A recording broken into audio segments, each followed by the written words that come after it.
اللہ تبارک و تعالی کی بارگاہ میں ہم دعا گو ہیں کہ مولا کریم اپنے محبوب کے صدقے طفیل اس پاک گھر میں پاک نبی کی یاد کی شرکت کو قبول فرما لے اور ہم سبھی کے خطاؤں کی گناہوں کی مغفرت فرما لے۔ آمین آمین یا رب العالمین، بجاہ حبیب کا سید المرسلین علیہ وعلی آلہ افضل الصلاۃ و اجمل التسلیم۔ کان اللہ ولم یکن معہ شیء غیرہ، صرف اللہ رب العزت کی ذات تھی اور کوئی نہ تھا۔ اللہ رب العزت ہمیشہ سے رہنے والی اسی کی ذات ہے۔ اس نے چاہا کہ کچھ میرے جاننے اور پہچاننے والے بھی ہوں، تو پھر اس نے مخلوق کو بنایا، دنیا کو بنایا۔ فرشتے ہر لمحہ اللہ رب العزت کے ذکر میں لگے رہتے ہیں۔ اللہ کی طرف سے جو ذمہ داری فرشتوں کو ملی ہے اس ذمہ داری کو نبھانے میں جٹے رہتے ہیں۔ لیکن ہاں، یہ بھی حقیقت ہے کہ فرشتوں کو بھوک نہیں لگتی، انہیں پیاس نہیں لگتی، ان کے بیوی بچے نہیں ہوتے، ان کے ماں باپ نہیں ہوتے۔ تو اللہ رب العزت کا ارادہ پھر یہ ہوا کہ ایک ایسی مخلوق پھر بناؤں جس سے بھوک بھی لگے اور وہ مجھے یاد بھی کرے، ایک ایسی مخلوق ہو جسے پیاس کی شدت بھی ستائے، بیماری بھی لاحق ہو، بیوی بچوں کا خرچہ اور اس کی ذمہ داری بھی اس کے اوپر ہو، لیکن اس کے باوجود وہ مجھے یاد کرنے والا ہو، میرے حکم پہ چلنے والا ہو۔ تو اللہ نے حضرت آدم کو بنایا۔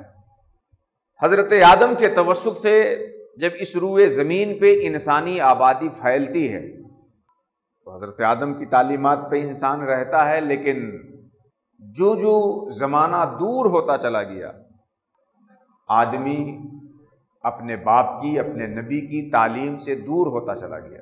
چونکہ اس انسان کے اندر بشریت بھی رکھی گئی، اس انسان کے اندر ضرورت اور حاجت بھی رکھی گئی، اس انسان کے اندر شہوت اور غضب بھی ودیت کی گئی، یہ ساری چیزیں بھی ڈالی گئی، تو انسان بھٹکتا گیا، اس کے پاؤں پھسلتے گئے۔ لیکن اللہ رب العزت نے بڑا کرم فرمایا اور کرم فرماتا رہا انسانوں پہ کہ جب جب انسان بہکا تو اس انسان کی ہدایت کے لیے، اسے صحیح راستہ دکھانے کے لیے اللہ تبارک و تعالیٰ نے اپنے خاص بندوں کو بھیجا، جنہیں اصطلاح کی زبان میں انبیاء اور رسول کہتے ہیں۔ نبیوں کو بھیجا، رسولان کرام کو بھیجا۔ حضرت آدم سے لے کر حضرت عیسیٰ تک بے شمار انبیاء کرام آئے، کم و بیش 1,24,000، بعض روایتوں کے مطابق 2 لاکھ کا بھی تذکرہ آتا، اسی لیے علماء نے کم و بیش لگانے کی بات کہی۔ کم و بیش 1,24,000 انبیاء کرام، رسولان اعظام اس روئے زمین پہ آئے، اور انہی کی آخری کڑی، تکمیلی کڑی بن کر کے ہم سب کی آقا و مولا جناب محمد رسول اللہ صلی اللہ تعالی علیہ وسلم اس روئے زمین پہ تشریف لائے۔ یہ ماہ مبارک انہی کی آمد کا مبارک ترین مہینہ ہے۔ جملہ اسلامی یعنی عالم اپنے اپنے طرز و اسلوب کے مطابق اور خصوصیت کے ساتھ اہل سنت و جماعت اپنے مراسم اور اپنے اعمال کے مطابق ماہ مقدس میں، ماہ مبارک میں نبی کریم صلی اللہ تعالی علیہ وسلم کی آمد پہ خوشی کا اظہار کرتے ہیں، نبی کریم صلی اللہ علیہ وسلم کے آنے کے مقصد کو یاد کرتے ہیں، نبی کریم صلی اللہ علیہ وسلم کی سیرت کو، ان کی زندگی کو پڑھنے کی، سننے کی، سنانے کی کوشش کرتے ہیں، اور یہ مجلس بھی اسی سلسلے کی ایک کڑی ہے۔ قرآن حکیم کے اندر اللہ تبارک و تعالیٰ کا صاف اعلان و ارشاد ہے، یا ایھا النبی، اے نبی، انا ارسلناک شاہدا و مبشرا و نذیرا، مصطفیٰ ہم نے آپ کو شاہد بنا کر کے بھیجا، ہم نے آپ کو خوشخبری سنانے والا بنا کر کے بھیجا، ہم نے آپ کو ڈرانے والا بنا کر کے بھیجا، وَدَاعِيًا إِلَى اللَّهِ بِإِذْنِهِ، اور اللہ کی اجازت سے اللہ کی طرف لوگوں کو بلانے والا بنا کر کے بھیجا۔ وسراجا منیرا، اور روشن کرنے والا چراغ بنا کر کے بھیجا۔ اس آیت کریمہ میں نبی کریم صلی اللہ تعالی علیہ وسلم کی 5 صفتوں کا ذکر اللہ رب العزت نے فرمایا ہے۔ سب سے پہلی صفت نبی کریم صلی اللہ علیہ وسلم کی ہے شاہد، دوسری صفت نبی کریم صلی اللہ علیہ وسلم کی ہے مبشر، تیسری صفت ہے نذیر، چوتھی صفت ہے اللہ کی طرف بلانے والے، اور 5ویں صفت ہے سراج منیر۔ سچ پوچھیے تو یہ ہر صفت، 5 صفتوں میں سے ہر ایک صفت ایک مستقل موضوع ہے۔ نبی کریم شاہد کیسے ہیں، داعی اللہ کیسے ہیں، لیکن میں نہایت اختصار کے ساتھ نبی کریم صلی اللہ علیہ وسلم کی ان 5 صفات کی توضیح آپ کے سامنے کر کے ہماری امت ہونے کی حیثیت سے ذمہ داری کیا بنتی ہے۔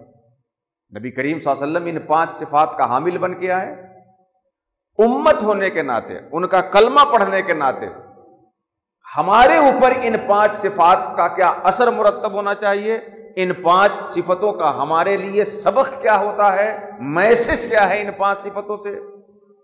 سب سے پہلی صفت جو اس میں نبی کریم صلی اللہ علیہ وسلم کی بیان کی گئی، شاہد، گواہ، شہادت دینے والا۔ نبی کریم صلی اللہ تعالی علیہ وسلم انسانوں کے بیچ شاہد بن کر کے آئے، گواہ بن کر کے آئے۔ کس چیز کی شہادت اور کس چیز کی گواہی دینے والے بن کر کے آئے؟ اس سلسلے میں مفسرین کے بہت سارے اقوال ہیں، جس میں سے ایک سب سے آسان اور سب سے سیدھا سا قول یہ ہے کہ نبی کریم صلی اللہ علیہ وسلم دنیا میں آخرت کی چیزوں کی گواہی دینے والے ہیں، اور آخرت میں دنیا کے امور کی گواہی دینے والے۔ بات سمجھ میں آئی؟ اس دنیا میں اخروی دنیا کی بات، آخرت کی چیزوں کی گواہی دینے والے، اور آخرت میں اس دنیا کے امور کی گواہی دینے والے۔ اس دنیا میں آخرت کی چیزوں کی گواہی کیسے دینے والے ہیں؟ نبی کریم صلی اللہ علیہ وسلم اس بات کی شہادت دینے والے ہیں اور گواہی دینے والے ہیں کہ جنت ہے جسے اللہ نے نیکوں کے لیے بنایا ہے۔ اس دنیا میں آخرت کی گواہی دینے والے نبی کریم یوں ہیں کہ جہنم ہے جسے اللہ نے معصیت میں مبتلا اور کفر میں مبتلا لوگوں کے لیے بنایا ہے۔ اس دنیا میں آخرت کی گواہی دینے والے مصطفیٰ یوں ہیں کہ پل صراط ہے، حشر ہے، نشر ہے، قیامت ہے، میزان ہے، آخرت کے جو سارے امور ہیں اس کی خبر اس دنیا میں دے رہے ہیں۔ اور آخرت میں اس دنیا کی گواہی کیسے دیں گے؟ انبیاء سے جب اللہ رب العزت پوچھے گا کہ میں نے جو ذمہ داری آپ کو دی تھی، کیا آپ اپنی امت تک اس ذمہ داری کو پہنچا چکے؟ انبیاء عرض کریں گے ہاں۔ کہیں گے اس کے اوپر گواہی کیا ہے؟ تو نبی کریم صلی اللہ تعالی علیہ وسلم اس بات کی شاہد ہوں گے کہ انبیاء نے اپنی اپنی قوم کو اللہ کا حکم پہنچا دیا ہے، اور اب ان کے لیے اس میں کوئی چارہ کار نہیں ہے کہ کہیں کہ میرے پاس اللہ کا قانون نہیں آیا، میرے پاس اللہ کی کوئی کتاب نہیں آئی، اللہ رب العزت کا کوئی مذہب نہیں آیا۔ تو دنیا میں آخرت کی چیزوں کی گواہی دینے والے، اور آخرت میں اس دنیاوی معاملات کی گواہی دینے والے۔ بعض مفسرین نے اس کی تفسیر یہ کی ہے کہ نبی کریم صلی اللہ علیہ وسلم شاہد ہیں، یعنی وحدانیت کی گواہی دینے والے، توحید کی گواہی دینے والے، عبادت کے لائق صرف اور صرف اللہ تبارک و تعالی ہے، اس بات کی گواہی دینے والے۔ اللہ ہی صرف عبادت کے لائق ہے، اس چیز کی گواہی دینے والے۔ اس کو یوں سمجھیے کہ انسان کا مزاج یہ ہے کہ انسان جس کو شکتی والا سمجھتا ہے، جس کو طاقت والا سمجھتا ہے، جس کو نفع دینے والا سمجھتا ہے، انسان اس کی عزت کرتا ہے۔ عزت کا یہ جذبہ اگر کنٹرول میں نہ رہے تو بڑھتے بڑھتے بڑھتے بڑھتے وہ عبادت کے حد تک پہنچ جاتا ہے۔ حضرت عیسیٰ علیہ السلام کے دنیا سے اٹھا لیے جانے کے بعد جو 450 پونے 5 سال تک کا جو عرصہ رہا، جس میں کوئی نبی نہیں آئے، اس میں جو بنیادی کمزوری اور خرابی آئی وہ یہی آئی کہ انسان کو شروع میں جس سے فائدہ ہوتا انسان اس کو عظیم جانتا، اور بعد میں عظمت کا یہ جذبہ عبادت تک لے گیا، اور انسان کو جس سے فائدہ ہونے لگا انسان اس کی عبادت شروع کر دیا۔ آگ کی لہریں طاقتور معلوم ہوئی تو کچھ لوگ آگ کو پوجنے لگے، پانی کی رو میں کمال دکھا تو کچھ لوگ پانی کی عبادت کرنے لگے، سورج کی کرنوں میں کوئی خوبی دکھی تو سورج کی عبادت کرنے لگے، کسی درخت میں کوئی فائدہ سمجھ میں آیا اسی درخت کے سامنے آسن مار کے بیٹھ گئے، کسی جانور سے اللہ نے کوئی فائدہ کسی کو دے دیا اب اسی جانور کی عبادت شروع کر دی۔ لیکن نبی کریم صلی اللہ تعالی علیہ وسلم کو جو اللہ رب العزت نے سراپا معجزہ بنا کر کے بھیجا، وہ اس نہج سے بنا کر کے بھیجا کہ آپ وحدانیت کے گواہ بن کر کے آئے ہیں، ایک خدا کی عبادت کے شاہد بن کر کے آئے ہیں۔ آگ کی طاقت دیکھنے والے، پانی کا کمال دیکھنے والے، سورج کی کرنوں کی خوبی دیکھنے والے جب دیکھتے دیکھتے حجاز مقدس کے اس کونین کے دولہا کو دیکھتے ہیں، آمنہ کے لال عبداللہ کے لخت جگر کو دیکھتے ہیں کہ ہم تو چاند کی عبادت میں لگے تھے، یہ کیسا کمال کا آدمی ہے جو انگلی کا اشارہ کرتا ہے تو چاند تو ٹکڑے ہو جاتا ہے، کمال تو اس انسان کے اندر ہے۔ سورج کو پوجنے والے کی آنکھیں کھلی کی کھلی رہ جاتی ہے کہ ہم تو اب تک سورج کو کمال والا سمجھ رہے تھے، یہ کتنے کمال کا انسان ہے کہ یہ ڈوبے ہوئے سورج کو اشارہ کر رہا ہے تو وہ ناچتا ہوا، رقص کرتا ہوا، دوڑتا ہوا ڈوبنے سے نکل کر کے واپس آ جا رہا ہے۔ میڈیکل سائنس میں کمال رکھنے والوں نے دیکھا کہ ہم تو دوائیں کوٹ کر کے، معجون بنا کر کے، سفوف بنا کر کے، بہت سارے کھلا پلا کے کچھ صفا پاتے ہیں، نہیں پاتے ہیں۔ یہ کیسے کمال کا آدمی ہے، انسان ہے کہ جو اپنے منہ سے لعاب نکال کر کے ٹوٹی ہڈیوں پہ لگا دے تو ہڈیاں ٹھیک ہو جا رہی ہے۔ پاورفل، شکتیمان، سپریم پاور کو تلاش کرنے والوں کی جماعت جب ڈھونڈتی ہے تو سب سے بڑا کامل انسان اس کو محمد رسول اللہ کی شکل میں ملتا ہے۔ اور جب محمد رسول اللہ کی شکل میں انسان پہنچتا ہے تو چاند تو کچھ نہیں بولا، سورج تو کچھ نہیں بولا، اس کے کمال کو دیکھ کر کے لوگ اس کی عبادت کرنے لگے۔ مگر اس کامل انسان کے در پہ جب انسان پہنچتا ہے تو حیرت میں ڈوب جاتا ہے کہ جس کے انگلی سے چاند کے ٹکڑے ہو رہے تھے وہ سجدے میں کسی اور کے سامنے جھک رہا ہے، جس کے اشارے سے ڈوبا سورج پلٹ رہا تھا وہ ظہر اور عصر میں کسی کے سامنے پیشانی جھکا رہا ہے۔ اب انسان کو ایک خدا کی دلیل مل جاتی ہے کہ یہ انسان جس کے سامنے سر جھکا دے وہی عبادت کے لائق ہوگا، باقی کوئی عبادت کے لائق نہیں ہوگا۔ اب انسانیت کو ایک خدا کی دلیل مل گئی، انسانیت کو ایک معبود کی گواہی مل گئی کہ یہ سب سے بڑا کامل، سپریم طاقتور اور بڑا کامل انسان ہے، یہ جہاں پیشانی جھکا رہا ہے وہی سب سے بڑا کامل ہوگا، وہی عبادت کے لائق ہوگا۔ یا ایھا النبی انا ارسلناک شاہدا، مصطفیٰ ہم نے آپ کو شاہد بنا کر کے بھیجا ہے۔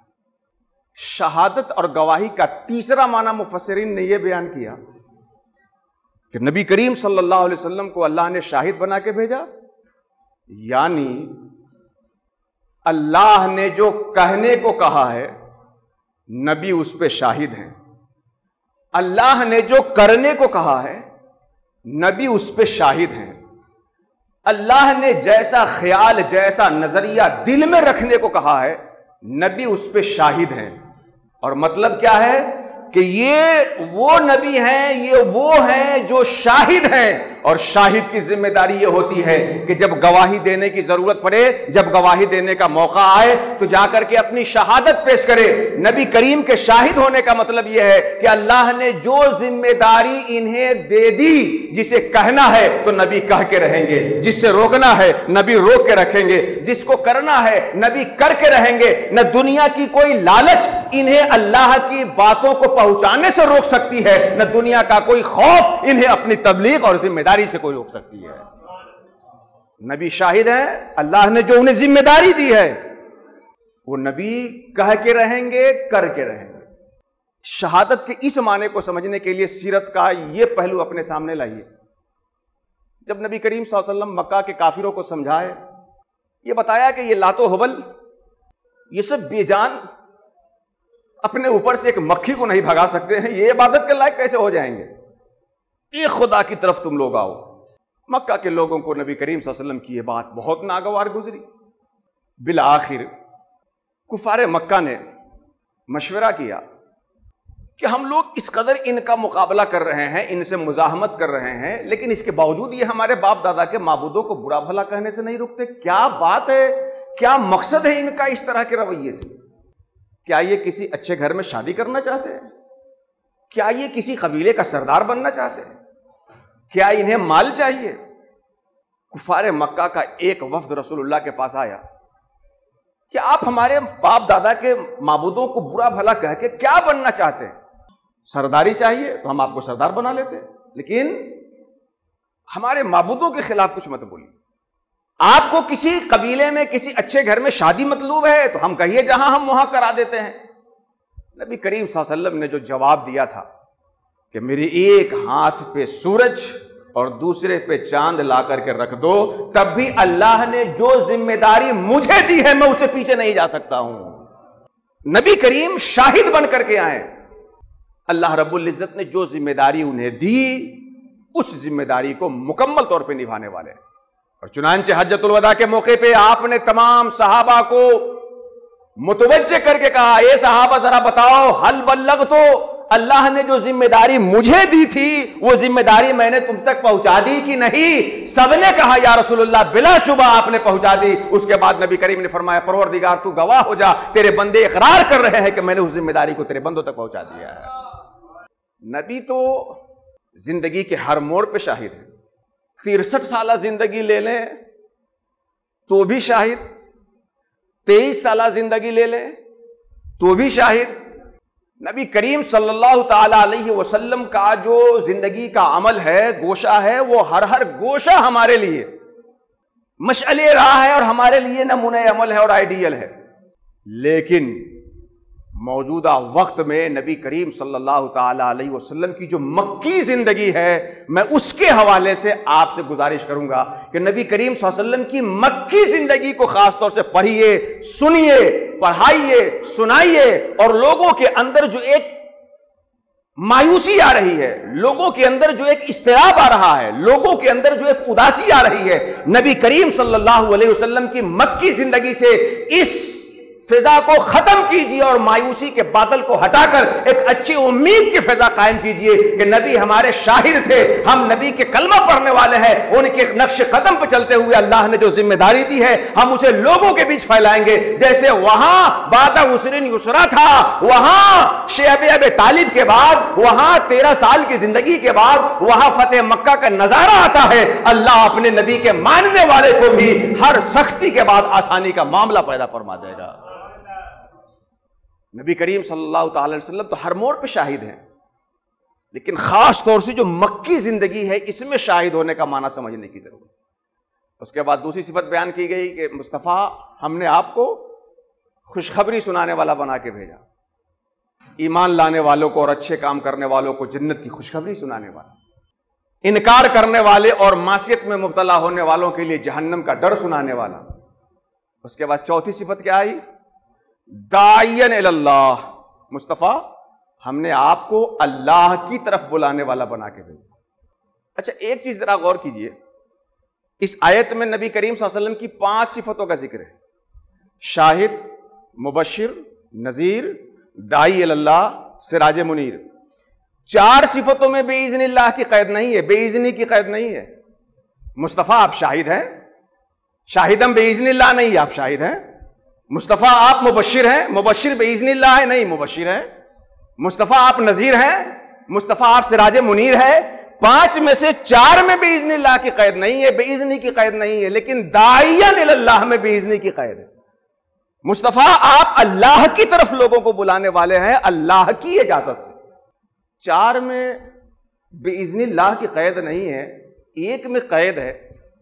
اس فلسفے کو بہت آسانی کے ساتھ یوں سمجھیے آپ کہ آپ کے دوست ہیں بخشی صاحب، آپ کے بڑے عزیز ہیں فلاں خان صاحب، انہوں نے اپنے بیٹے کی شادی کی اور ولیمہ کیا، اور ولیمے میں آپ کو انہوں نے دعوت دی، تو آپ کے جو وہ دوست ہیں بڑے سخی ہیں، اس بات کو لوگوں سے بتانے کے لیے اس میں ان کی اجازت کی ضرورت نہیں ہے۔ آپ کے جس دوست نے آپ کو دعوت دی وہ بڑے سخی ہیں، اس کو بتانے کے لیے دوست کی اجازت کی ضرورت نہیں ہے۔ انہوں نے بڑے اچھے گھر میں لڑکے کا رشتہ کیا ہے، اس کو بھی بتانے کے لیے ان سے اجازت لینے کی ضرورت نہیں ہے۔ وہ فلاں گارڈن میں ولیمہ کا پروگرام رکھے ہیں، یہ بتانے کے لیے بھی اجازت کی ضرورت نہیں ہے، لیکن جس کو چاہیے بلا کر کے اس دسترخوان میں اور ولیمے کے میدان میں لے جائیے، اس دعوت کے لیے اجازت کی ضرورت ہے۔ بات سمجھ میں آ رہی کہ نہیں آ رہی؟ مصطفیٰ آپ شاہد ہیں، مصطفیٰ آپ مبشر ہیں، مصطفیٰ آپ نذیر ہیں، مصطفیٰ آپ سراج منیر ہیں، لیکن داعی اللہ، اللہ کی بارگاہ تک لانے والے ہیں، بندوں کو اللہ سے جوڑنے والے ہیں، مخلوق کو مائدۃ الرحمان تک پہنچا کر اللہ کے دسترخوان تک لے جا کر اللہ کی نعمتوں کو کھلانے والے ہیں۔ بخاری شریف سے اس فلسفے کو ذرا کلیئر کر دوں ایک روایت سے۔ اللہ کے رسول فرماتے ہیں کہ میری مثال اور میری دعوت کی مثال اس شخص کی طرح ہے کہ بادشاہ نے کھانا بنوایا، کھانے کو بالکل سجا کے لگوا دیا، اور ایک اعلان کرنے والے کو کہا کہ جاؤ شہر میں اعلان کر دو کہ بادشاہ نے آپ سب لوگوں کے لیے کھانا تیار کیا ہے۔ اب وہ اعلان کرنے والا جو جا کے اعلان کر رہا ہے، لوگوں کو بلا رہا ہے، جو اس بلانے والے کی دعوت پہ لبیک کہے گا وہ بادشاہ کے گراؤنڈ میں حاضر بھی ہوگا اور بادشاہ کی نعمتوں سے کھانا بھی کھائے گا، اور جو اس کی دعوت پہ انکار کرے گا، جو اس کی دعوت پہ لبیک نہیں کہے گا، وہ نہ بادشاہ کی بارگاہ میں حاضر ہوگا نہ وہاں کی نعمتوں سے کھانا کھائے گا۔ نبی کریم اپنی حیثیت کو، اپنی شخصیت کو، اپنے منصب کو اس مثال سے سمجھا کر کے یہ بتانا چاہتے ہیں کہ جو میری بات مانے گا وہ اللہ کی بارگاہ کا مقرب بھی ہوگا اور اللہ کی نعمتوں سے حصہ بھی پانے والا ہوگا، اور جو میری بات نہیں مانے گا وہ نہ تو اللہ کی بارگاہ تک پہنچے گا اور نہ اللہ کی نعمتوں سے حصہ اسے ملے گا۔ داعی اللہ باذنہ، نبی کی صفت داعی اللہ، مصطفیٰ آئے ہیں انسانیت کو اللہ تک لے جانے کے لیے، اور ہم انہی کی میلاد منانے تو بیٹھے ہیں، ہم انہی کا کلمہ تو پڑھتے ہیں جو لوگوں کو اللہ تک لے جانے والے تھے، ہم انہی کے اوپر جان نچھاور کرنے کا جذبہ تو رکھتے ہیں جو لوگوں کو اللہ تک لے جانے والے تھے۔ ہماری اس غلامی کا تقاضا یہ ہے کہ ہم بھی جس حد تک بن سکے لوگوں کو اللہ سے جوڑنے کی کوشش کریں، لوگوں کو باذن اللہ اجازت ہو جائے تو اللہ سے جوڑنے کی کوشش کریں۔ آج ہماری صورتحال یہ ہے کہ اجازت کا تو ستیہ ناش کر دیا ہم نے، خلافت نامے کو تو تبرک سے بھی زیادہ سستے داموں میں بیچ رہے ہیں ہم، اور پھر بلاتے ہیں کس کی طرف؟ یہ فلاں چیز کی دعوت دے رہے ہیں، یہ فلاں چیز کی دعوت دے رہے ہیں، یہ فلاں چیز کی دعوت دے رہے ہیں، لیکن اللہ کی طرف دعوت دینے والوں کا کہیں بازار ہی نہیں دکھ رہا ہے، ان کی دکانیں نہیں سمجھ میں آ رہی ہے۔ ہمیں لمبی ٹوپی پسند ہے تو ہم آپ کو لمبی ٹوپی کی طرف تو دعوت دے رہے ہیں مگر اللہ کی طرف لانے کی فکر نہیں کر رہے ہیں۔ آپ کو گول ٹوپی پسند ہے تو آپ گول ٹوپی کی دعوت تو دے رہے ہیں مگر اللہ کی طرف لانے کی کوشش نہیں کر رہے۔ مصطفیٰ انسانیت کو اللہ کی بارگاہ سے جوڑنے کے لیے آئے تھے، ان کی امت ہونے کا تقاضا ہے کہ جس حد تک بن سکے انسان کو اللہ سے جوڑا جائے، اللہ کے گھر سے قریب کیا جائے، اللہ کی بارگاہ سے جوڑا جائے۔ داعی اللہ باذنہ، اللہ کی طرف مصطفیٰ بلانے والے۔ اور پانچویں صفت نبی کریم صلی اللہ علیہ وسلم کی اس آیت میں بیان کی گئی، سراجا منیرا، مصطفیٰ ہم نے تو آپ کو روشن چراغ بنایا ہے۔ کیا بنایا ہے؟ روشن چراغ۔ مصطفیٰ روشن چراغ ہے۔ یاد رکھیے کہ روشنی دینے کے ایک اعتبار سے، روشنی دینے کے ایک اعتبار سے چراغ سے بھی زیادہ روشنی سورج کے اندر پائی جاتی، پائی جاتی کہ نہیں پائی جاتی؟ روشنی دینے کے ایک اعتبار سے چراغ، یہ لائٹ بلب، مصنوعی روشنی کے ذرائع، اس سے بھی زیادہ روشنی کس میں پائی جاتی ہے؟ سورج میں پائی جاتی ہے۔ لیکن اللہ نے یہ نہیں فرمایا کہ مصطفیٰ ہم نے آپ کو سورج بنا کر کے بھیجا، اللہ نے یہ فرمایا مصطفیٰ ہم نے آپ کو چراغ بنا کر کے بھیجا ہے۔ بات سمجھ میں آ رہی ہے؟ وجہ یہ ہے کہ ٹھیک ہے جناب سورج کی روشنی بڑی لطیف ہے اور ان کا مزہ بڑا پر لطف ہوتا ہے، لیکن جتنا مزہ جاڑے میں اس کے لطف میں آتا ہے اتنی ہی اکتاہٹ اور اتنی ہی پریشانی مئی جون کے مہینے میں بھی آ جاتی ہے۔ بات سمجھ میں آ رہی کہ نہیں آ رہی؟ سورج، اس کی تپش، اس کی شعاعیں، اس کی کرنیں جاڑے میں تو آپ کو اتنی اچھی لگے گی کہ گھر میں نہ ملے تو چھت پہ جا کے بیٹھ کر اس کو دیکھیں، لیکن مئی جون کے مہینے میں اتنا چھکا چھوڑا دے کہ گھر میں گھسنے پہ مجبور کر دیتا ہے۔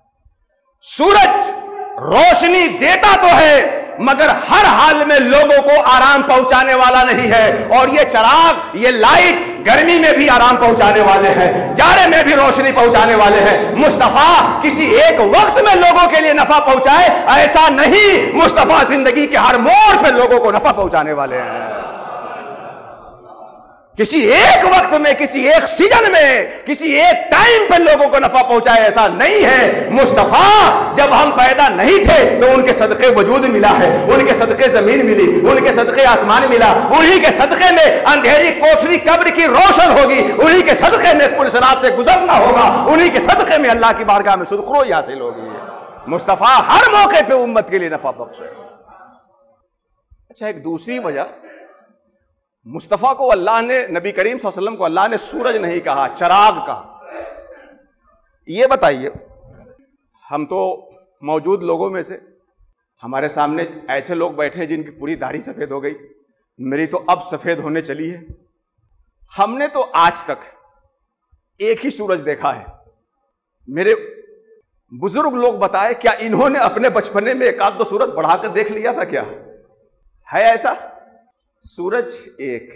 یہ اور بات ہے، ڈیلی ڈوبتا ہے، ڈیلی اگتا ہے، ڈیلی ڈوبتا ہے، یہ ڈیلی اگتا ہے، تو اس سے وہ انیک نہیں ہوگا، ایک ہی ہو جائے گا. اب کہیے کہ مولانا صاحب آج ڈوبا، کل نکلا، کل ڈکا، پرسوں ڈوبلا، تو کئی سورج ہو گئے. ہم کہیں گے بار بار ہائیڈ اینڈ سیک، آنکھ مچولی کرنے سے کوئی بار بار نہیں ہو جاتا. اگر بار بار نکانے اور چھپانے سے تعدد ہو جائے تو 1 روپے کا سکہ ہم 10 مرتبہ آپ کو دکھائیں اور جیب میں رکھ لیں، 10 روپے دکھائیں اور آپ کو دیکھ لیں، کہے کہ 10 روپے ہو گئے نا، جائیے چائے پی لیجیے آپ سب لوگ. کیا سمجھ میں آئے کہ بار بار چھپانے دکھانے سے تعدد نہیں ہوتا. یہ سورج چھپتا دکھتا تو ضرور ہے، مگر ہے ایک سورج. اے سورج، ہے تیرے اندر اتنی روشنی تو ذرا اپنے سینے سے لگا کے دوسرا سورج بھی بنا کے دکھا دیتا. سورج ہکا بکا اور حیران ہو جائے گا، کس فلسفے کی بات کر رہے ہو جناب؟ سورج اپنے سے ملا کے دوسرا سورج نہیں بناتا، مگر چراغ، ایک چراغ کو دوسرے چراغ سے ملاتے جائیے، اس کو تیسرے چراغ سے ملاتے جائیے، اس کو چوتھے چراغ سے ملاتے جائیے. نبی کریم صلی اللہ علیہ وسلم سراج منیر بن کر کے آئے ہیں. نبی نے صحابہ کو روشن کیا، صحابہ نے تابعی کو روشن کیا، تابعی نے تابعی کو روشن کیا، انہوں نے صدیقین کو روشن کیا، انہوں نے شہداء کو روشن کیا، انہوں نے مخدوم مشائخ تمام اللہ کے نیک بندوں کو روشن کیا. یہ روشن کرنے کا سلسلہ قیامت تک چلتا رہے گا. لیکن ہے یہ کہ یہی روشنی نہیں ہے تو سمجھیں گے کہ سب آندھے ہیں. سورج کیا کرتا ہے؟ صبح کو طلوع ہوا، شام کو جب تھک جاتا ہے تو بوریا بستر باندھتا ہے اور رات کی چادر اوڑھ کے سو جاتا ہے. سورج کیا کرتا ہے؟ یہی نہ کرتا ہے، صبح سے لے کے شام تک چمکا. جاڑے کے دنوں میں اس کو بھی ٹھنڈی لگتی ہے تو تھوڑا کم چمکتا ہے، گرمی کے دنوں میں خوب تماشا دکھاتا ہے. اپنے دروازے پہ تو کتا بھی شیر بن کے دیکھ لیتا ہے. اس میں سورج کا کیا کمال؟ سورج کیا کرتا ہے؟ وہ روشن رہا، چھپ گیا، رات بھر آرام کیا. ہائے ہائے ہائے، مصطفیٰ سورج بن کر کے نہیں آئے، روشن چراغ بن کر کے آئے. چراغ کا مطلب کیا ہوتا ہے؟ کہ سورج تھک گیا، چادر اوڑھ کے سو گیا، بھائی آپ کا کام پورا ہوا کہ نہیں ہوا اس سے مطلب نہیں، آپ گھر پہنچے کہ نہیں پہنچے اس سے مطلب نہیں. سورج یہ نہیں دیکھتا، لیکن یہ چراغ آپ جب چاہے تب بجھائیں، جب تک چاہے جلاتے رہیں. یہ چراغ دھوکہ نہیں دیتا، زندگی کے ہر موڑ پہ ساتھ رہا کرتا ہے. میں اس چراغ کی بات نہیں کر رہا ہوں کہ ابھی لائٹ کٹ جائے تو ہماری تقریر ہمارے منہ پہ مار دیجئے کہ بجلی کا سنکٹ چل رہا ہے. چراغ جو ہوتا ہے، بڑا اچھا فلسفہ کسی نے کہا ہے کہ شمع کی طرح جیے بزم گہے عالم میں. مصطفیٰ سورج کیوں نہیں بنے؟ چراغ بنا کے بھیجے گئے. شمع کی طرح جیے بزم گہے عالم میں، خود جلے دید اغیار کو بینا کر دے. مصطفیٰ سورج بن کر کے نہیں آئے، چراغ بن کر کے آئے تھے. تبھی تو طائف میں لہو لہان ہو رہے تھے، مگر لوگوں کو ہدایت کی روشنی دے رہے تھے. مصطفیٰ چراغ بن کر کے آئے تھے، اسی لیے تو جل کر کے لوگوں کی مصیبتیں برداشت کر رہے تھے، گالی سن کے دعائیں دے رہے تھے. اور پہاڑ کا فرشتہ آتا ہے تو اس سے کہتے ہیں کہ میری قوم نہیں جانتی، اللہ اسے ہدایت دے، اسے ہلاک نہ فرما دے. یہ چراغ ہی تو کرے گا. یا ایھا النبی انا ارسلناک شاہدا و مبشرا و نذیرا. مصطفیٰ ہم نے آپ کو شاہد بنایا، ہم نے آپ کو مبشر بنایا، ہم نے آپ کو اللہ کی طرف باذن اللہ بلانے والا بنایا. بنا کے بھیجا اور ہم نے آپ کو روشن چراغ بنا کر کے بھیجا۔ میں نے یہی کہا تھا شروع میں کہ یہ پانچوں صفت مستقل ٹاپک ہے، لیکن میں اپنی بات سمیٹتا ہوں۔ دیکھیے، سب سے پہلے اس مفروضے کو آپ ذہن سے نکال دیجئے کہ ہم کم ہیں اور کوئی زیادہ ہے۔ بات سمجھ میں آ رہی کہ نہیں آ رہی؟ سب سے پہلے کون مفروضہ نکال دیجئے اپنے ذہن سے؟ ہم کم ہیں، مائنورٹی ہیں، اقلیت کے ہیں، الف سنکھیک ہیں، کوئی دوسرا زیادہ ہے اور ہم سے بہت زیادہ ہے۔ اور کم ہے تو کیا کریں جناب، پیسیں گے؟ کم ہے تو کیا کریں جناب، موب لنچنگ ہوگی؟ کم ہے تو کیا کرے جناب، ہمارے تشخص پہ سوال کیا جائے گا؟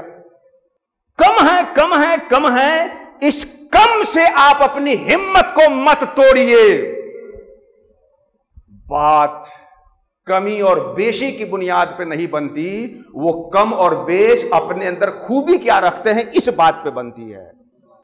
آپ کے سامنے 1 کنٹل لوہا ہو، 10 گرام سونا ہو، آپ کو کہا جائے کہ دونوں میں سے کوئی ایک لے لیجئے، کم چاہے زیادہ، آپ کس کو لیں گے؟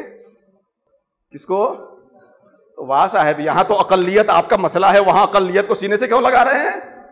یہاں تو اقلیت آپ کی سمسیا ہے، کم کو کیوں اپنا رہے ہیں؟ کہیں گے مولانا صاحب وہ دیکھنے میں کم لگ رہا ہے لیکن کمال میں اس لوہے سے کہیں زیادہ بڑھ کر کے ہے۔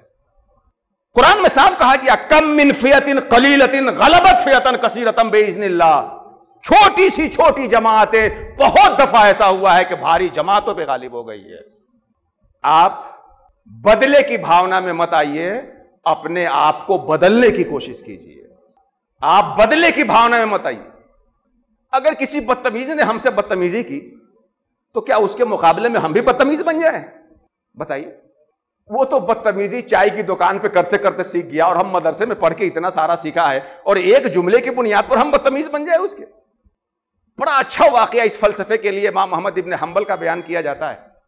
امام احمد ابن حنبل دریا کے کنارے سے گزر رہے تھے، دیکھا کہ ایک بچھو ہے، وہ دریا میں ڈوبا جا رہا ہے، اب نہ نکالا جائے تو مر جائے گا۔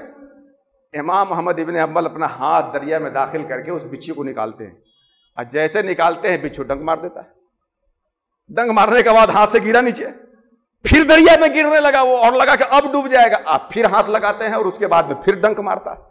ایسے کرتے کرتے 7 مرتبہ آپ اسے نکالتے ہیں اور وہ گرتا ہے، اور اٹھانے کے بعد ڈنک مارتا ہے۔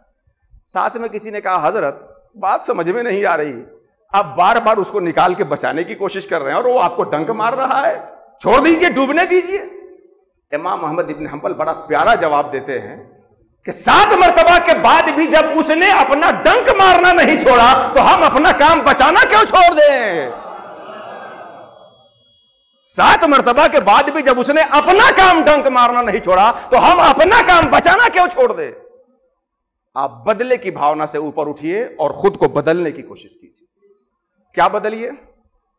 میں نے شروع میں کہا تھا کہ جو مکی زندگی رسول اللہ صلی اللہ علیہ وسلم کی ہے 13 سالہ، آپ اسے غور سے پڑھیے۔ ہم اس وقت نہیں پڑھا سکتے، اس وقت نہیں سنا سکتے، میرے پاس ٹائم نہیں ہے، آپ سنیے، پڑھیے۔ اور یہ المیہ ہے ہمارا کہ 12 دن تک مجالس تو خوب کریں گے، لیکن کوئی ایسا عام فہم لٹریچر نہیں لائیں گے کہ جو ان مجالس میں نہیں آ سکتا، یا آیا مگر بھول گیا ہے تو گھر لے جا کر کے اپنے بال بچوں کے ساتھ پڑھ کر کے سمجھے۔ حضور داعی اسلام کا بڑا اہم پروگرام ہے، مشن ہے، اور یہ وہ مشن وہی ہے جو رسول اللہ کی صفت کا مظہر ہے، داعیان اللہ، اللہ کی طرف لوگوں کو بلانا۔ شروع ہی میں عزیز گرامی حضرت مولانا مجیب الرحمان صاحب نے عرض کیا کہ یہ فقط ایک مسجد نہیں ہے، جیسے مسجد نبوی شریف رسول اللہ نے قائم کر کے ایک اسلامی تربیت کا سینٹر بنایا تھا، یہ آپ کے لیے اور لوگوں کو اللہ سے ملانے کے لیے ایک تربیت کا سینٹر ہے۔ اللہ سے دعا ہے کہ حضور داعی اسلام کا جو خواب ہے اس کی تعمیر کے پیچھے وہ شرمندہ تعبیر ہو جائے۔ یہ سینٹر ہے، آپ دین بھی سیکھیں، ایمان بھی سیکھیں، اخلاق بھی سیکھیں، رسول اللہ کی سیرت بھی سیکھیں، ساری چیزوں کو یہاں پر سیکھیں۔ میں آپ کا پھر شکریہ ادا کرتا ہوں کہ آپ میری دعوت پہ آئے ہیں، اور میں آپ سے گزارش کروں گا اور امید رکھتا ہوں کہ جب بھی ہم آپ کو دعوت دیں گے آپ آئیں گے، اور ہم ذمہ داری کے ساتھ اپنی بات رکھیں گے آپ کے سامنے۔ نبی کریم صلی اللہ علیہ وسلم کی جو مکی زندگی ہے کتنی پریشان کن ہے۔ جو اسلام قبول کر لیتا اسے مارا جاتا، مسلمانوں کو نماز نہیں پڑھنے دیا جاتا، نبی کریم نماز کی حالت میں ہوتے تو اونٹ کی غلاظت ڈال دیے جاتے، سرکار دو عالم صلی اللہ علیہ وسلم راستے سے جاتے تو کچرا ایک بڑھیا اتنی ہمت والی ہو گئی کہ ڈال دیتی تھی. لیکن مکی زندگی کا جو فارمولہ ہے وہ ہمیں اس وقت اپنانے کی ضرورت ہے. اس وقت ہمیں اپنا، خاص طور سے ہندوستان میں تو یہ ہمارے لیے بالکل ناگزیر ہے. مکی زندگی کا 3 فارمولہ آپ اپنے پاس رکھیے اور اسے اپنی زندگی میں لاگو کرنے کی کوشش کیجئے. 3 فارمولہ. مکی زندگی میں اللہ کے رسول نے کیا کیا؟ سب سے پہلا فارمولہ ہے صدق و امانت اختیار کیجیے. سب سے پہلا فارمولہ صدق و امانت. دوسرا فارمولہ صبر و استقامت. اور تیسرا فارمولہ ٹکراؤ سے بچ کر کے دین کی دعوت. یہ 3 فارمولہ مکی زندگی کا ہے. تو بڑے پوائنٹ اور بھی، لیکن جو اہم پوائنٹ ہے، اور ایک ہی کلاس میں سب ہوم ورک نہیں دیا جاتا ہے، یہ 3 پوائنٹ آپ اپنے ذہن میں رکھیے. سب سے پہلا پوائنٹ صدق و امانت، دوسرا پوائنٹ صبر و استقامت، اور تیسرا پوائنٹ ٹکراؤ سے بچتے ہوئے دین کی دعوت. صدق و امانت کیا ہے؟ نبی کریم صلی اللہ تعالی علیہ وسلم لوگوں کے ساتھ اس قدر سچائی کا برتاؤ کرتے رہے کہ لوگ ان کے خون کے پیاسے ہو گئے، تب بھی صادق کہتے رہے، تب بھی امین مانتے رہے. حجر اسود کا جھگڑا سرکار نے سلجھا دیا، سب امین مان رہے ہیں. وہ تو بہت پہلے کی بات ہے. ہجرت کی رات جب مکہ کے لوگوں نے سرکار کو مکہ میں رہنا مشکل کیا اور ان کے قتل کا پروگرام بنایا، ہجرت کی رات سرکار جب جانے لگے، حضرت علی رضی اللہ تعالیٰ عنہ سے فرمایا کہ جو گھیرے ہیں نا، انہی کا کچھ سامان ہمارے پاس امانت کے رکھا ہوا ہے، یہ ان کو دے دینا تو مدینہ آ کے ملنا مجھ سے. سیرت کا یہ روشن پہلو اپنے سامنے رکھیے کہ دشمن بھی آپ پہ اتنا بھروسہ کر رہا ہے کہ اپنا قیمتی سامان اپنے بھائی کے پاس نہیں، رسول اللہ کی خدمت میں لا کے رکھ رہا ہے. مکی زندگی کا سب سے پہلا فارمولہ آپ اپنی زندگی میں اپنائیے، صدق و امانت. جھوٹ کسی سے مت بولیے، خیانت کسی سے مت کیجیے. میں کسی مفتی کے فتوے پہ کلام نہیں کرتا کہ کس کے ساتھ وہ خیانت کو جائز کہہ سکتے ہیں یا کس کے ساتھ جھوٹ کو جائز کہہ سکتے ہیں، یہ الگ بات ہے. لیکن تقویٰ اس میں سب کے نزدیک ہے کہ جھوٹ کسی سے کبھی مت بولیے اور خیانت کبھی بھی مت کریے. جھوٹ بول کر آپ کسی کو ایک دن ٹھگیں گے اور سچ بول کر کے اس کی زندگی اپنے قبضے میں کر لیں گے. دھوکہ دے کر کے کسی کو ایک مرتبہ آپ اس کو بیوقوف بنائیں گے اور امین رہیں گے تو مرتے دم تک وہ آپ کا گرویدہ رہے گا اور آپ کی بات کو ماننے والا رہے گا. بات سمجھ میں آ رہی کہ نہیں؟ پہلی چیز، پہلا فارمولہ مکی زندگی کا صدق و امانت. اور اس صدق و امانت میں یہ مت دیکھیے کہ ہم جس سے معاملہ کر رہے ہیں وہ شمس الدین ہے کہ صدر الدین ہے کہ بدر الدین ہے کہ نظر الدین ہے کہ قمر الاسلام ہے کہ فخر الاسلام ہے. یہ نہیں. جس سے آپ معاملہ کر رہے ہیں وہ چاہے صدر الدین ہو یا قمر الدین ہو یا اشوک ہو، پرکاش ہو، وجے ہو، کیونکہ مکہ میں رسول اللہ نے مکی زندگی میں جو امانت کی ہے، معاملہ کیے، وہاں شمس الدین قمر الدین نہیں تھے، وہاں تو زیادہ کفار و مشرکین تھے. صدق و امانت. دوسرا فارمولہ صبر و استقامت. بہت جلدی جذبات میں بہنے سے بھی کام بگڑ جاتا ہے. آپ جب جاتے ہیں، جاتے جاتے معتدل چال سے چل رہے تھے، سامنے ایک بڑا گڈھا آتا ہے تو آپ کیا کرتے ہیں؟ گڈھے کے بیچ میں قدم رکھ دیتے. معتدل چال پہ چلیں گے تو فٹ رکھنے سے گڈھے کے بیچ میں قدم جائے گا. آپ فوراً رک جاتے ہیں، تھوڑا پیچھے ہٹتے ہیں. رجاتے کہ قری. یہ جو پیچھے ہٹنا ہوتا ہے وہ پیچھے ہٹنا نہیں ہوتا ہے، بڑے دشمن کو زیر کرنے کے لیے حملے کی تیاری ہوا کرتی ہے. بات سمجھ میں آ رہی کہ نہیں آ رہی؟ اسی پیچھے ہٹنے کو جب کچھ لوگ نہیں سمجھ پاتے ہیں تو اپنی اصطلاح میں فساد کلی کہیں، چاہے صلح کلی کہیں، چاہے جو کلی کہیں، وہ ان کی تعبیر ہو جائے گی. آپ جب مار کا سر کرتے ہیں اور بڑا فیصلہ آتا ہے، ایک بڑا شریر شخص آیا ہے. میں بخاری شریف کی ایک روایت لا دوں تاکہ میری تقریر پہ آپ کیا ضروری کہ آپ کو یقین ہو جائے. بخاری شریف کی ایک روایت لاتا ہوں. اللہ کے رسول صلی اللہ تعالی علیہ وسلم حجرہ مقدسہ میں تھے کہ ایک شخص نے اندر آنے کی اجازت چاہی. جب وہ شخص اندر آنے کی اجازت چاہا تو اللہ کے رسول نے فرمایا کہ بے شک اخو العشیرہ، یا روایت کو شک ہے راوی کو کہ بے شک اخو العشیرہ کا فرمایا کہ ابن العشیرہ فرمایا. مطلب یہ ہے کہ یہ آنے والا شخص بڑا سماج کا، معاشرے کا بڑا خصیل قسم کا اور گندے قسم کا آدمی. بے شک افعال ذم سے ہے، کسی کی مذمت کے لیے آتا ہے. بے شک اخو العشیرہ. لیکن جب وہ سامنے آ گیا تو اللہ کے رسول خندہ پیشانی کے ساتھ مسکرا کر کے اس سے بات کرتے ہیں. وہ بات کر کے چلا گیا. اللہ ہزاروں رحمتیں اتارے ہم مومنوں کی ماں حضرت عائشہ پہ، عارفہ پہ. کہاں انہوں نے امت کے لیے کیسے ہدایت کے آفتاب کے دروازے کھولے ہیں کہ وہ سوال وہ نہ کرتی تو شاید اس کا جواب امت کو نہ مل پاتا. بہت سارے ایسے مقامات ہیں. حضرت عائشہ کہتی یا رسول اللہ, جب وہ آنا چاہتا تو آپ کہہ رہے تھے کہ بڑا خراب آدمی ہے, اور آ گیا تو بڑا مسکرا کے بات کر رہے تھے. اللہ کے رسول فرماتے اے عائشہ, تو مجھ کو فحش, لعن اور بے مہذب طریقے پہ بات کرنے والا کب پائی ہو؟ حضور داعی اسلام کا سیرت کے اسی پہلو پہ عمل ہے کہ ایک عالم آتا ہے تو عالم کی طرح عزت دے کر کے اس کو بات سنتے ہیں اور اس سے بات کہتے ہیں. ابھی کچھ دنوں پہلے کیرلا کے گورنر آئے تھے تو اس کے منصب کے مطابق اس کا استقبال کر کے اس کو سنائی گئی اور اس کا سنا بھی گیا, کیونکہ ظاہر سی بات ہم اس لیے نہیں سن رہے ہیں کہ وہ ہماری اصلاح کر دے, سنانے کے لیے تو سننا پڑے گا نا بھائی, لین دین کی دنیا ہے. تو آپ کے پاس جو آ رہا ہے آپ اس کی سنیے, لیکن ہم اس کے کہنے کی وجہ سے بدل جائیں گے نہیں, اس کو بدلنے کے لیے سنیں گے, اس کو بدلنے کے لیے سنیں گے. یہ دیکھیے یہ 2 انگلی ہے, یہ 2 انگلی. ایک تو یہ ہے کہ ایک اس کی طرف جھک جائے, اس کو کہتے ہیں مداہنت, جو شرعاً مذموم ہے. اور ایک یہ ہے کہ یہ اپنی جگہ پہ بالکل اٹل ہے, یہی اس کی کشش میں کھینچا کھینچا چلا آ رہا ہے, تو اس کو مداہنت نہیں کہیں گے. عرض یہ کرنا چاہتا ہوں کہ مکی زندگی کا جو دوسرا فارمولہ ہے صبر و استقامت, صبر کے ساتھ دین پہ قائم رہیے. اور تیسرا فارمولہ ہے ٹکراؤ سے بچیے, کیونکہ ٹکراؤ تب کیا جاتا ہے جب 20-20 ہو یا 19-20 ہو کم سے کم. ابھی تو جناب 5 اور 20 اور 2 اور 20 کی بھی بات نہیں آ رہی. یہ ٹکراؤ اپنے آپ کو ہلاکت میں ڈالنا ہے, اور ہلاکت میں ڈالنے سے اللہ نے منع فرمایا ہے, وَلَا تُلْقُوا بِأَيْدِيكُمْ إِلَى التَّهْلُكَةِ. ٹکراؤ سے جہاں تک بچ سکتے ہو وہاں تک بچیے, اور انہیں دعوت دینے کی کوشش کیجیے. کیسے؟ آپ عالم ہیں تو قرآن سمجھا کر کے, آپ فقیر ہیں تو اپنی باتوں کو کہہ کر کے, آپ کچھ نہیں ہیں, آپ کے پاس دولت ہے, اس دولت کو آپ کسی پہ خرچ کر دیجیے, وہ آپ سے مانوس ہوگا, اور آپ اپنے عالم کے پاس لے جائیے اور اس کے دل کو صاف کرا دیجیے. ایک کپ چائے پیا کر کے اگر کسی کے دل کو موڑ سکتے ہیں دین کی طرف, تو چائے پیا کے دین کی طرف لے آئیے. کنتم خیر امت, نبی آپ نے سماعت کیا. ہماری ذمہ داری کہ مکی زندگی کا یہ فارمولہ ذہن نشی کریں. سب سے پہلے صدق و امانت. آپ کا نام شمس الدین آ گیا تو اجے پرکاش کو بھی یقین ہو جائے کہ یہ جھوٹ نہیں بول سکتا ہے, یہ خیانت نہیں کر سکتا ہے. اور یہ تھا, ہم نے بچپنے میں دیکھا, اور مجھ سے زیادہ عمر رکھنے والے لوگ ہیں, یہ تو اور زیادہ دیکھے ہوں گے. تھا بھائی مسلمان ہے تو جھوٹ نہیں بول سکتا ہے. یہ ہمارا تصور نہیں, اوروں کا ہمارے بارے میں تصور. بھائی یہ مسلمان ہے تو یہ دھوکہ نہیں دے سکتا. اسی پہ پلٹنے کی ضرورت ہے, اسی صدق و امانت کو اپنانے کی ضرورت ہے, اور صبر و استقامت کے ساتھ رہیے.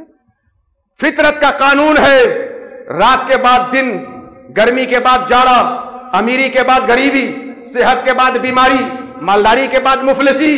لیکن جو رسول اللہ کی سیرت کو اپنی زندگی میں مضبوطی سے تھاما ہوگا, جاڑا بھی اس کا ہوگا, گرمی بھی اس کی ہوگی, مالداری میں بھی اچھا سے رہے گا, اور دنیا سے جائے گا تو اللہ کی بارگاہ میں سرخرو ہو کے اٹھایا جائے گا. مولا کریم کی بارگاہ میں دعا کرتا ہوں, پروردگار یہ جوش بھرے بیانات میں نے کیے تو ہیں, مگر تو خوب جانتا ہے کہ میرے دل کی کیفیت کیا ہے.